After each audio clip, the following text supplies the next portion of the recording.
Well, hello, Westchester University alumni and all else viewing. Welcome to this episode of Ramblings Live. This is being pre-recorded, but if you're watching and you're wondering why I'm wearing red, it is Valentine's Day when we are recording today's episode. And I just learned a really fun fact from the expert himself, Dr. Trotman, that February 4th, Valentine's Day, is also Frederick Douglass's birthday. And if you went to Westchester University, you know that man holds a special place on campus.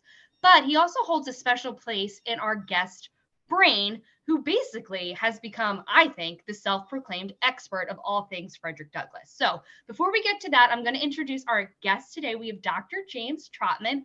Hello, how are you? Fine, thank you. How are you? Thank you for having me. Oh, of course. I like that you're wearing a suit with your little red as well. You were showing us earlier, Yes. Your little square pocket. There's We're all my in the zone. I like it. A little heart Day. Yes, yes. Well, thank you for joining this week's episode of Ramblings Live. I like to start off every episode with just those basic get-to-know-you questions. So, Sure. Real quick, Dr. Trotman, where are you from originally? Where were you born and raised? I was born and raised in Philadelphia, in West Philadelphia, to be more specific. And that at that time, it was a very dedicated working class community with aspirations for their children and the young people. And so I always grew up with the idea that there were things to do, places to go, education to achieve. And so it was a very marvelous community. I always knew that there was something beyond the community that I was to experience, and many of the men and the women were both mothers and fathers at the same time, in their concern for the children in the community. Nice. And my parents were not college educated, but they had college minds in the sense that they were very much interested in the world of events. My mother was very closely connected with our family church, Calvary Northern Liberties, which is now Calvary St. Augustine. Okay. My father was involved with fraternities, and not fraternities as such, but with clubs where men gathered to talk about the affairs of the day. So as I look back on my early years, I look back on them fondly and as various sources of inspiration.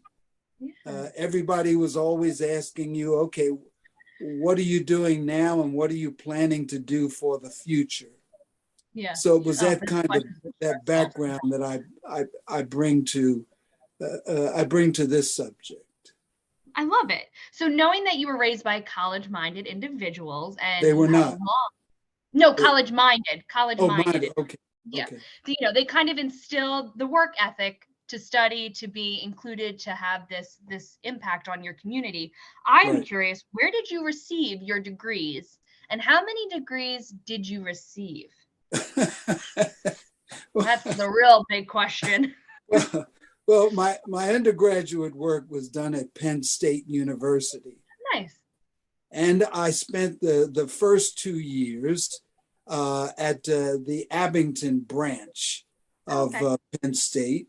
And then my last 2 years at the main campus with an additional year to get my master's degree.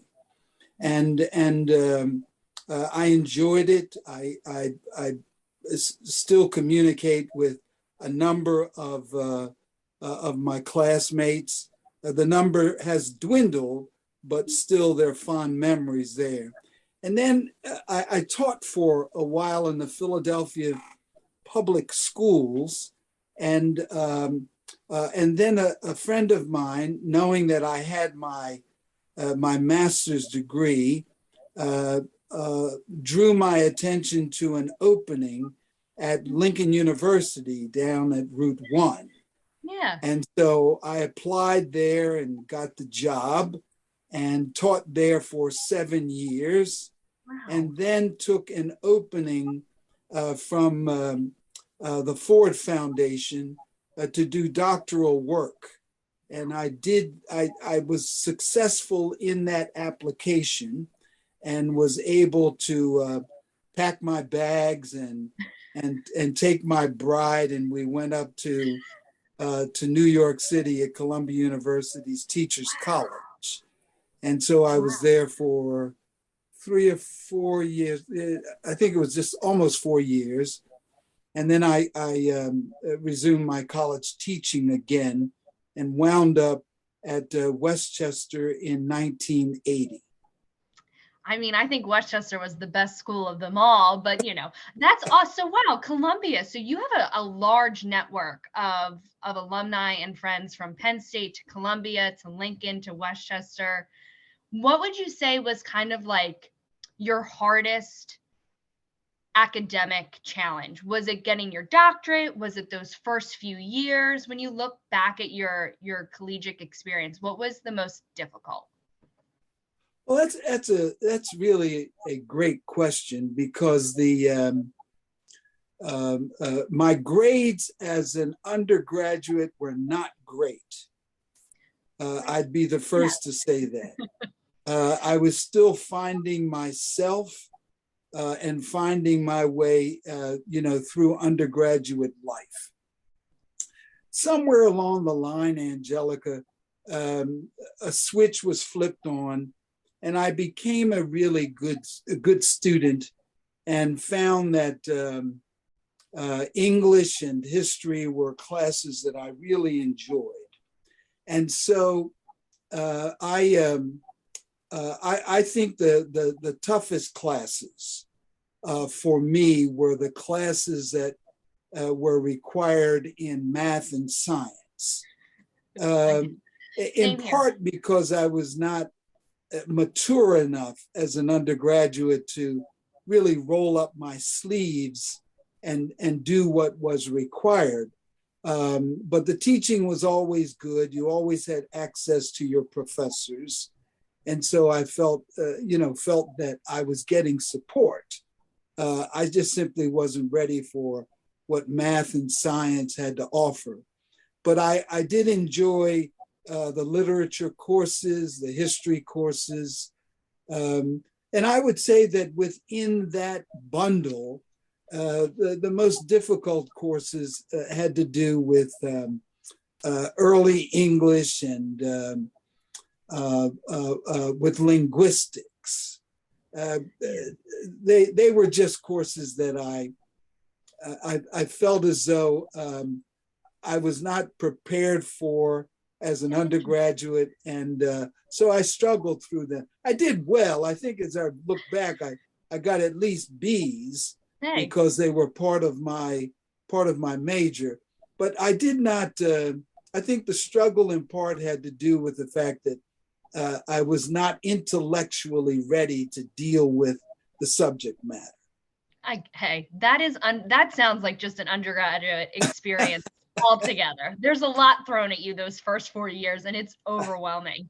I get that. It's a lot. So when you were applying to Penn State, did you have a declared major, or were you going in as undeclared and were going to get your feet wet in a few areas? Did you know what you wanted to do? I did. I had a strong sense that I wanted to teach. Nice. And so I did apply to the College of Education. I don't remember all of the details of the process, but I've known for most of my life that I didn't want to go into medicine. I didn't want to go into law. I didn't want to go into what we would now call the technical areas, but I knew that I wanted to teach, and I knew that I wanted to teach English. So the two, both the aspiration and the subject matter, kind of came together during the undergraduate process.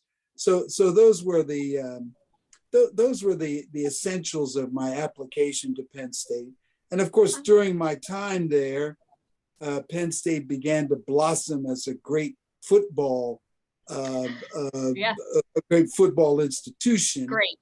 And my first day on campus, I ran into and met the legendary Rip Angle. Some of your listeners at some point, but he was the famous coach before Joe Paterno. Oh, wow. Okay. And so I was able to get a campus greeting from that legendary figure. Oh, that's always nice. It's nice when you run into those names. Yeah, that's awesome. Absolutely. Yeah, absolutely. Awesome. So looking back, we kind of got a full picture of your experience so far. There's more to dive into, but I know now you're a retired English professor. I am. Now you are titled an emeritus professor at Westchester. Yes. So just to kind of give, this is the first time I've learned this word. So just kind of giving the viewers like a quick synopsis of what it means to be an emeritus professor.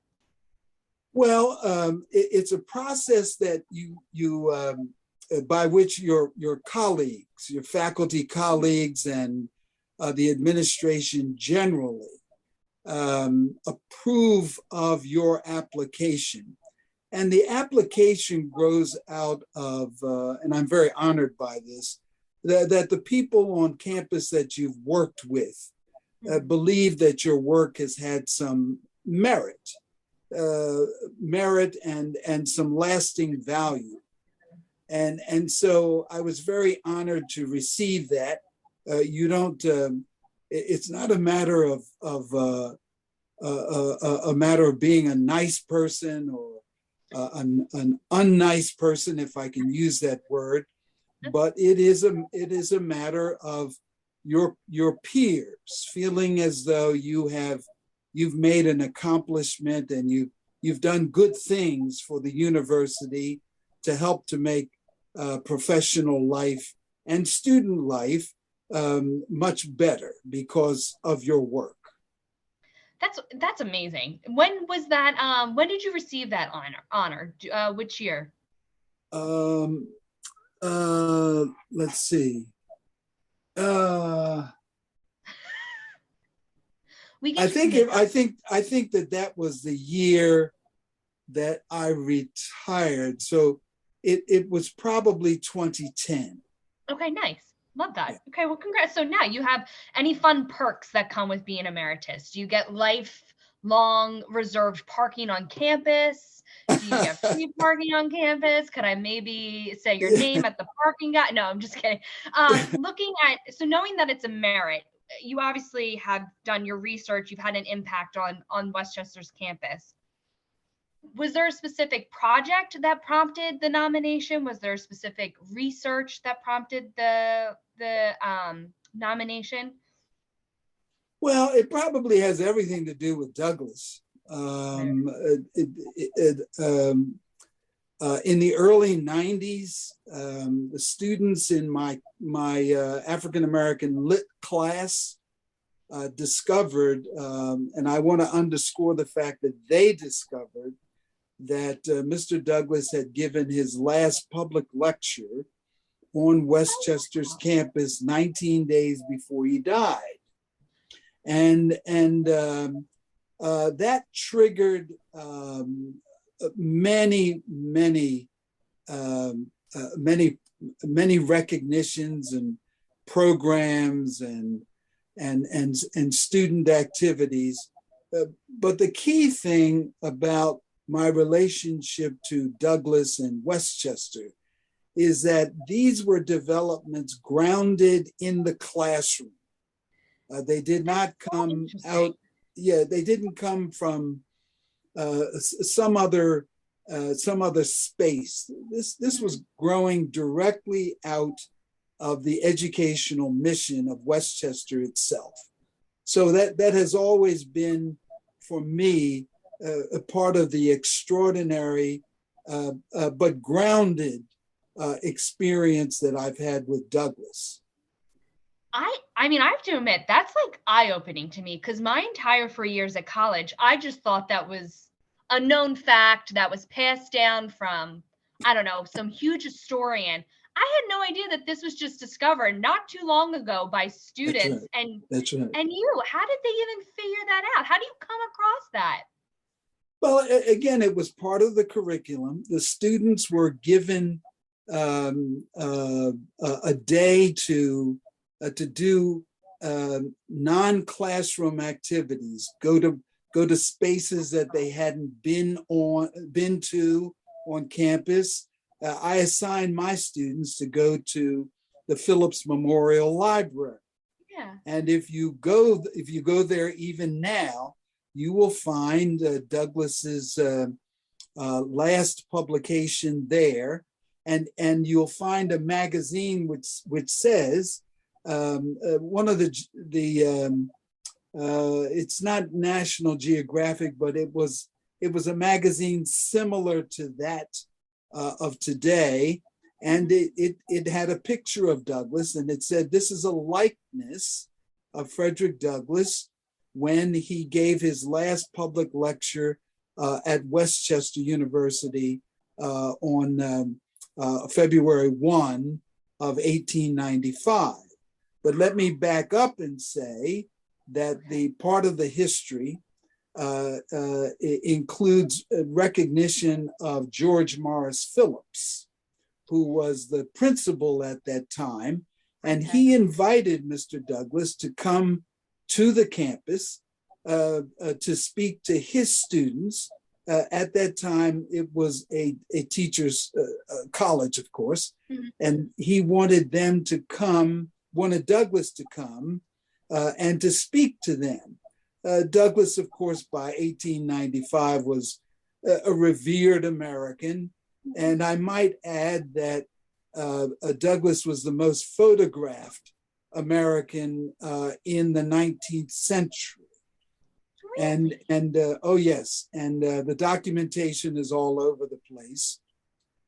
So he was a known quantity, in part because of his superior oratorical skills, and of course his mission. His mission was always to make our nation more reflective of our constitutional rights and other considerations related to that. So that began a process of not only expanding this awareness of Douglass on our campus, but it led to 3 specific dates that I'd love to share with you and the audience. Take it away. I almost just want to mute myself. You can share your screen if you have a presentation you want to share. This is fascinating. Oh, well, thank you so much. I'm delighted that you enjoy it. I love a good history. The first date is, of course, February 1, 1895. And that's the date when Douglass gave his last public lecture on our campus. And we know what the subject was, and it was about lynching. We know that the Daily Local News was there because they transcribed much of it, not all of it, but much of it. And we also know that Douglass had friends here, and that he had been in Westchester every decade after his escape from slavery in 1838. So this was not new territory for Douglass. It was familiar territory. It was territory where a community where he had been able to come and rest, raise funds for the cause of abolition, and to deepen the relationships that he had with good people like the George Morris Phillipses and his family. That would be the first date. The second date that I would put out to you is the date of August of August of 20. Let's see, that would be 2020. No, no, it wouldn't. It'll come back to me in a second. Yeah. Anyway, I think I know what you're about to say, though, but I didn't want to guess. Oh, okay. Well, that was the date when the Douglass Institute on our campus became a benchmark for the entire system. And with the chancellor's approval, and it was 1999. That's what it is. Right. That's the date. When the chancellor gave approval for all of the state colleges, state universities to have Douglass Institutes on their own campus. And you're one of the founding fathers of it, I guess is the term we can give, yes. Right? That's fine. But I want to hastily add that I did not do all of this alone. This was done by a team of very, very dedicated colleagues, both on these campuses and on our own campus as well. Yeah. Cool. And so that date is critical because it allowed other campuses to ask questions about what we do here at WCU. Who is this guy Douglass anyway? Why should we be recognizing him in that way? So again, it goes back to the importance of the classroom. Yeah. And Douglass was a source of instruction.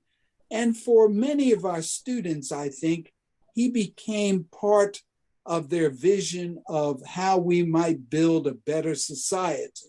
Because Douglass was all about improvement, not only the self, but society as well. And so that's so very critical. Angelica, I just simply have to say this. I don't know of any faculty or students who, once they have read Douglass, have ever said to themselves, oh, this was a waste of time. It has always been for them just the opposite, that Douglass opened their eyes and their minds. I vividly remember reading a passage of his when, because I think I was a freshman or a sophomore when the statue was revealed. Yes. So we had like the whole week leading up to it were these, seminars and breakout sessions and come read, and our classes took a really hard hitting to it. And I remember reading one, and it was like intense. It was also kind of confusing to like put your place in that time. It was weird. It was eye-opening. Yes. And I think what new readers to Douglass enjoy is his honesty, his vulnerability, and his wish to improve himself. And so all of that translates into an engaging reading experience.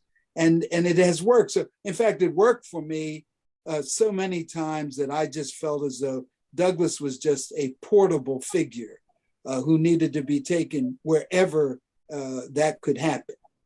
So wait, I have a random question. If you could have dinner with Frederick Douglass this weekend, what would be the first question you would ask him?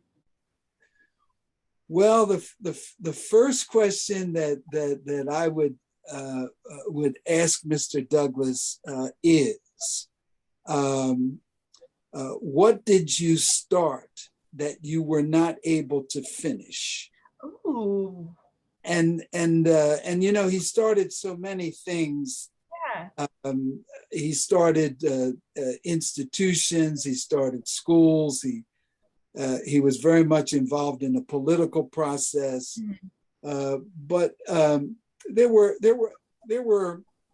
subjects that he didn't finish. For example, he died a pretty wealthy man. Wow.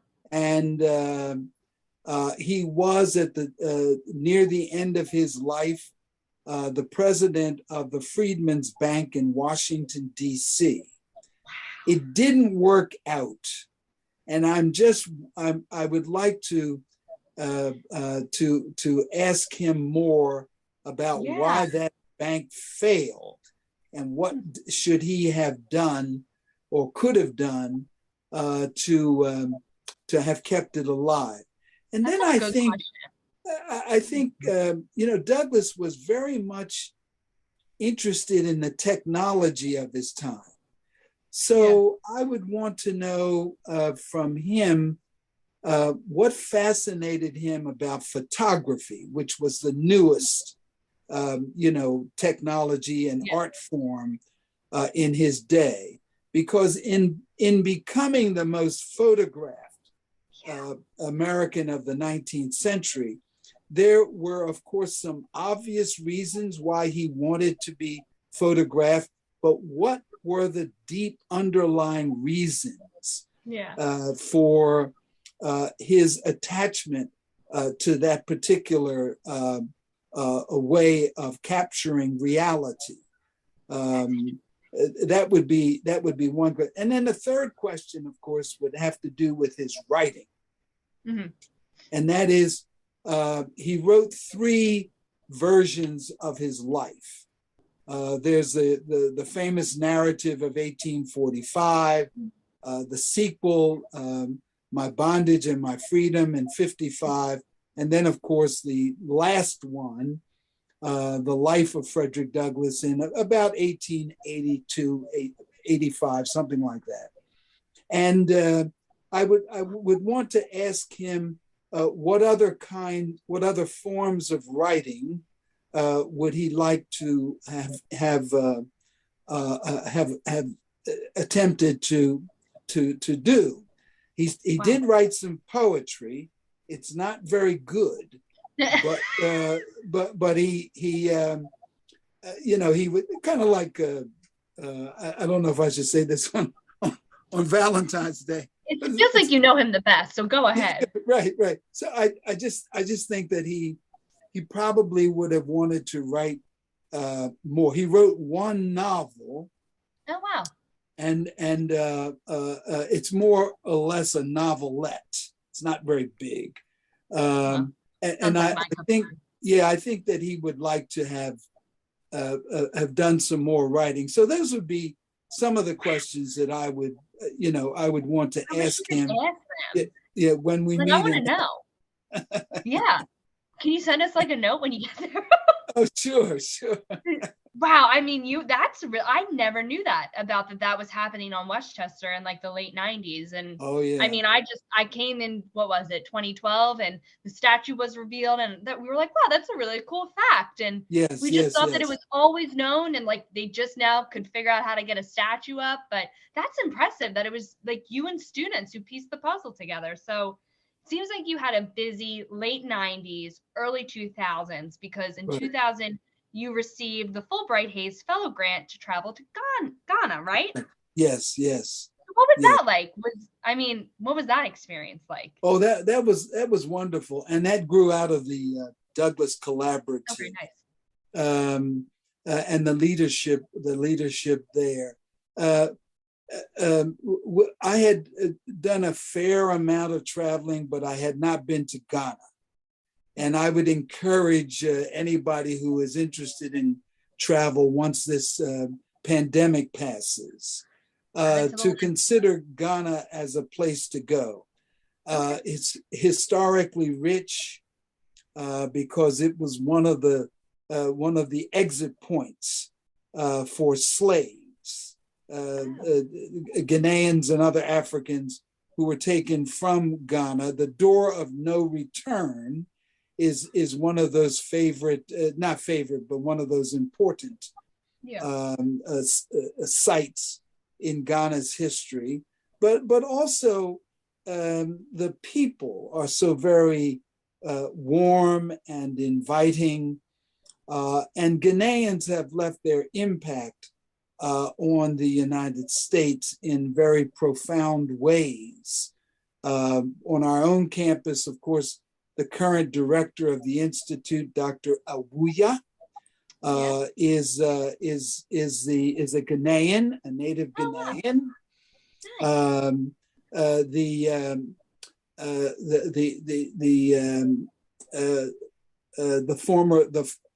The first president of Ghana, Kwame Nkrumah, was educated here at Lincoln University, but went back to, of course, Ghana to become essentially their George Washington. That makes sense. The first real president for an independent country. That's wild. That's right there. Lincoln University's right there. That's right. I don't know. Right. That stuff always blows my mind. Yeah, it has a rich history as well. Yeah. So that would be one of the special places in my life, and I hope someday to go back and to not only retrace those steps, but also to meet some old friends. Yeah.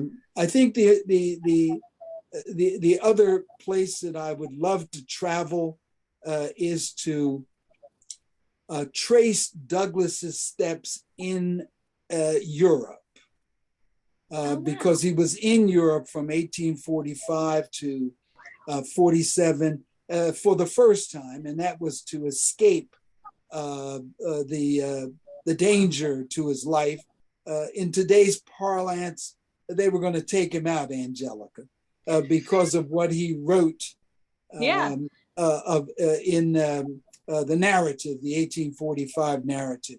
But I would like to trace specifically, I know where he went, but I'd like to trace them directly and physically in England, cool.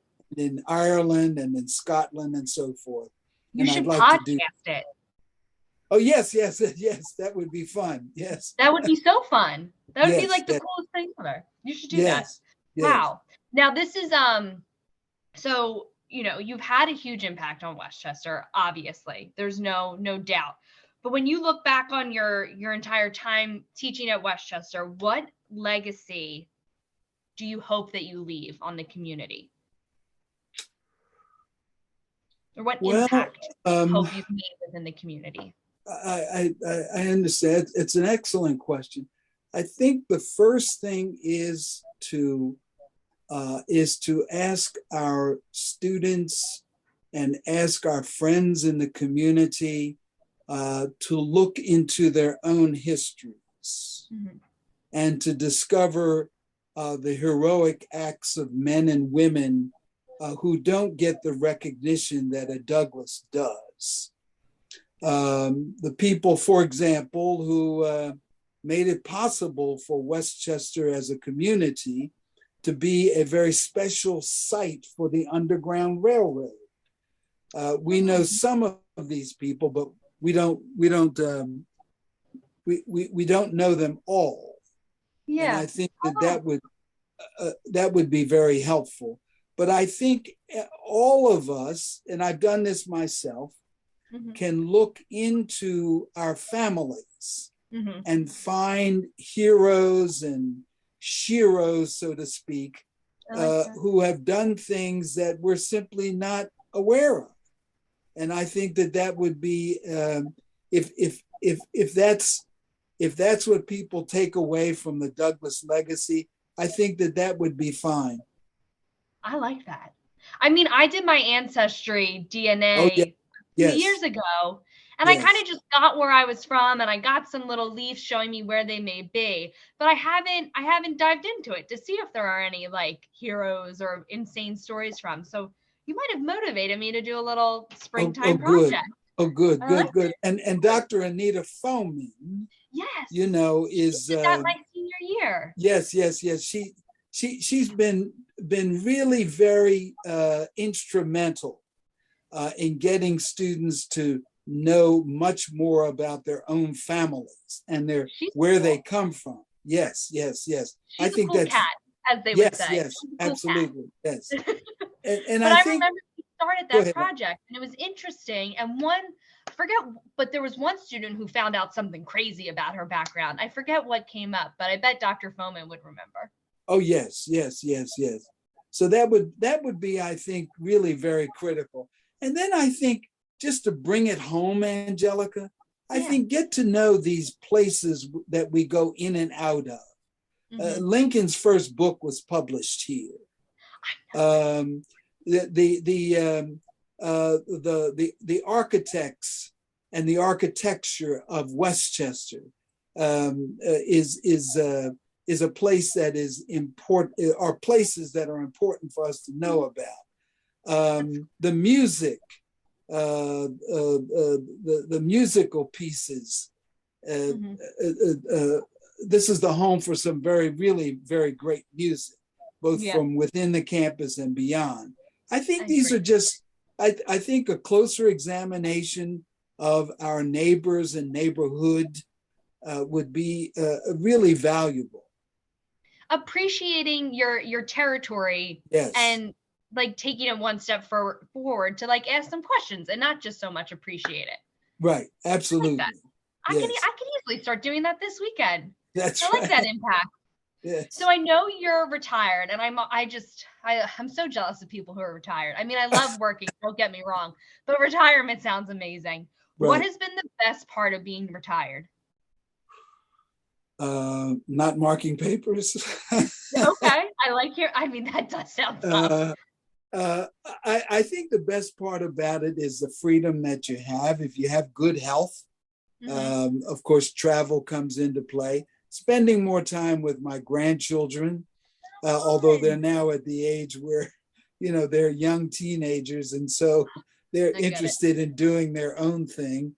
But I think the travel, the reading, and the liberties that you have with the benefit of retirement have been very satisfying to me. I've enjoyed retirement.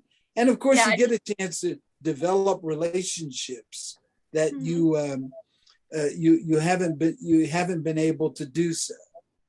I love that. Oh, retirement sounds great. Now, I know you read a lot. Obviously, Exhibit A behind you. You definitely are reading a lot. Do you have any book recommendations for the viewers and for me? If you had to give one book to everybody to read this month, what would it be? Oh, Douglass's Narrative. Okay, perfect. We can add that to the list for sure. Yeah, there's no question about that. Douglass's Narrative, I think, would be absolutely essential. But let me add one other book. No, I like it. Good. I would recommend Ursula Burns's autobiography. Where You Are. The book is entitled "Where You Are Is Not Who You Are." And Ursula Burns was the former chief CEO of IBM, the first woman to lead IBM. And so she's got a terrific story to tell from several different angles, from the standpoint of being a woman, a Black woman, and someone who has worked through forgive the phone for a second. That's fine. You're a wanted man. You're on retirement. You gotta rebuild this relationship. Everybody's calling you. That's nice of you to say, but that's a robocall. Hey, we all get them.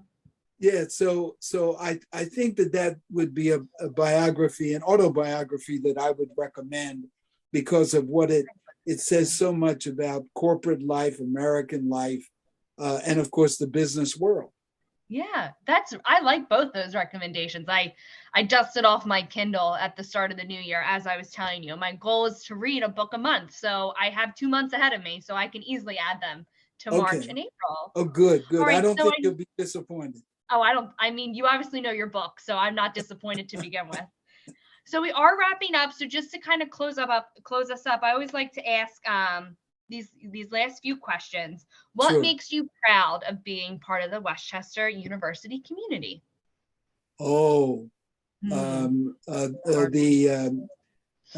encouragement that I received from the entire community, from administrators to professors to students, that allowed us to engage with the legacy of Douglass. That has been a wonderful experience. Nice. Oh, I love that. Oh, your answers are so good. Well, And then I'm really excited for this response. What would be your best advice for either a recent graduate of Westchester University or a brand new student? I would say seek and pursue your fate, your destiny. Okay. If you search for what life can bring to you, you will find it if you keep your foot on the pedal. I like that. Once you find it, embrace it. Okay. And for me, of course, it was all about Douglass, and it has been very rewarding. But that would be my advice: seek your fate, and when you find it, pursue it in every way you can. Put that on a pillow. I should embroider that on the pillow. I like that. That's a good one. It's kind of like the whole idea, don't wait for somebody to ask you to dance. Go out and dance yourself almost. That's right. That's right. That's right. Well, Dr. Trotman, I could talk to you for like 5 more hours, but you have a day ahead of you. So I can't thank you enough for all of your time, all of your wisdom, all of your insight. I feel like my brain just gained 3 pounds. So this is really interesting. And thank you for having me. Yeah. Yes. Happy retirement. Yes. Happy Valentine's Day. Happy birthday, Frederick Douglass. And thanks everybody for watching. Thanks, everyone. Welcome.